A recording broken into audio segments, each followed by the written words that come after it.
예레미야 48장 26절부터 29절까지 한 절씩 교독하겠습니다.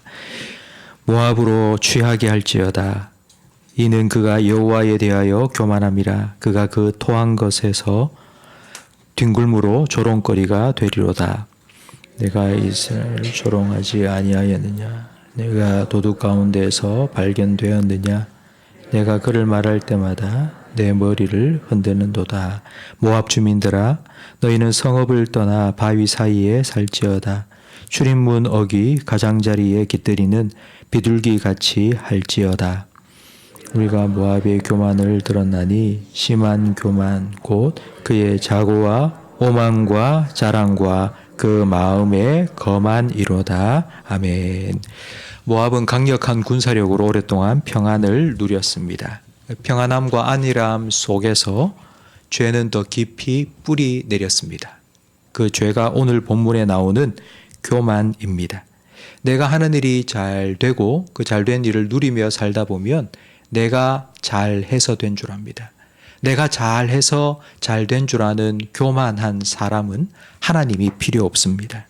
교만은 이렇게 하나님과 멀어지게 만들 뿐만 아니라 다른 사람과의 관계도 깨뜨립니다. 오늘 본문 27절에 보니 모압이 이스라엘을 조롱하고 있습니다. 내가 이스라엘을 조롱하지 아니하였느냐? 그가 도둑 가운데에서 발견되었느냐? 내가 그를 말할 때마다 내 머리를 흔드는도다. 모압은 이스라엘이 바벨론의 공격을 받을 때에 조롱했습니다. 마치 도둑질하다가 붙잡혀 혼나는 아이를 보는 것 마냥 머리를 좌우로 흔들면서 너는 안 돼. 그럴 줄 알았다.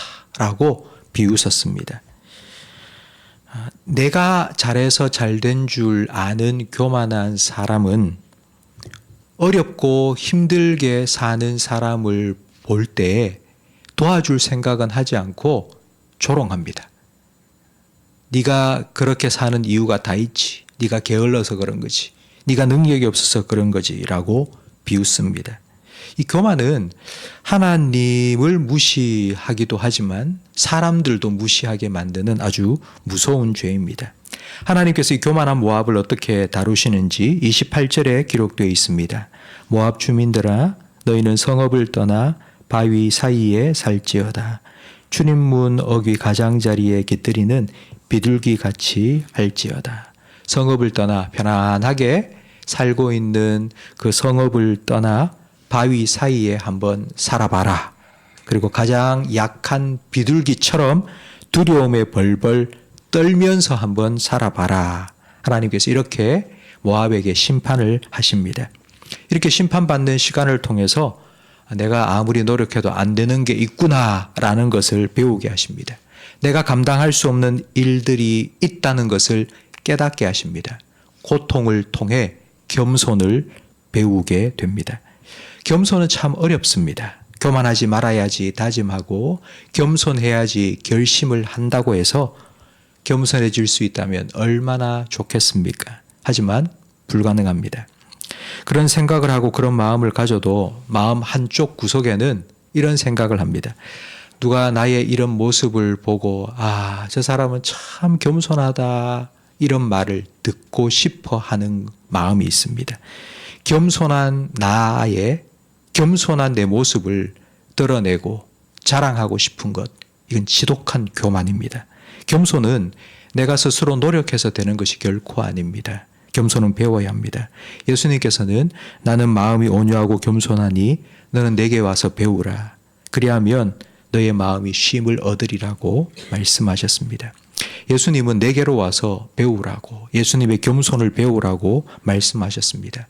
겸손은 타고나는 덕목이 아닙니다. 겸손은 태어날 때부터 가지고 태어나는 성격이 아닙니다.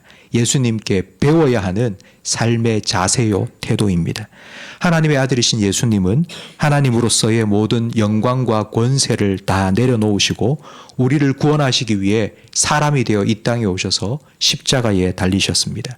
겸손은 힘 없는 사람이 당하는 굴욕이 아니고 힘 있는 사람이 그 힘을 스스로 포기하는 것입니다. 예수님의 십자가는 내가 달려야 할 십자가입니다. 십자가 앞에 설 때에 우리는 내가 어떤 인간인지를 깨닫게 됩니다. 십자가 앞에 서야지 우리는 겸손해집니다. 십자가 지신 예수님을 따라가야지 우리는 겸손하게 살 수 있습니다.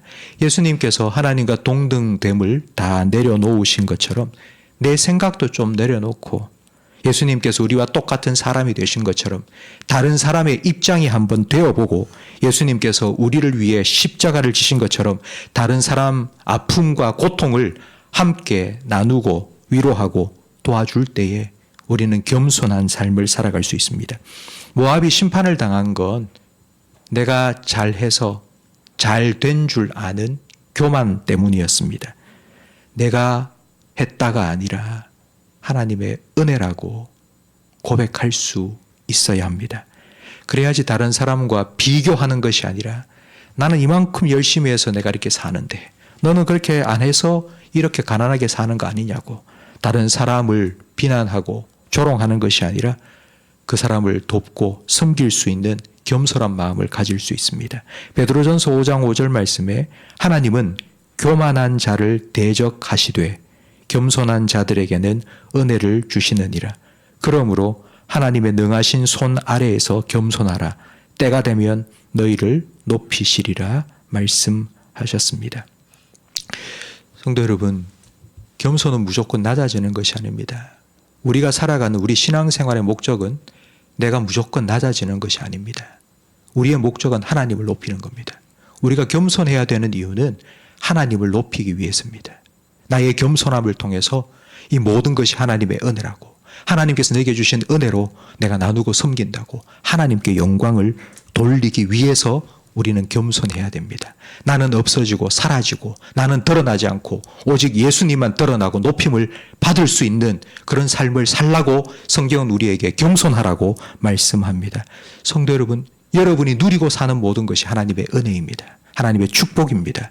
그러니 감사하십시오. 하나님께서 내게 주셔서 누리게 하시는 모든 것들에 감사하십시오. 그리고 그것 가지고 하나님을 높이십시오. 하나님 영광을 드러내십시오.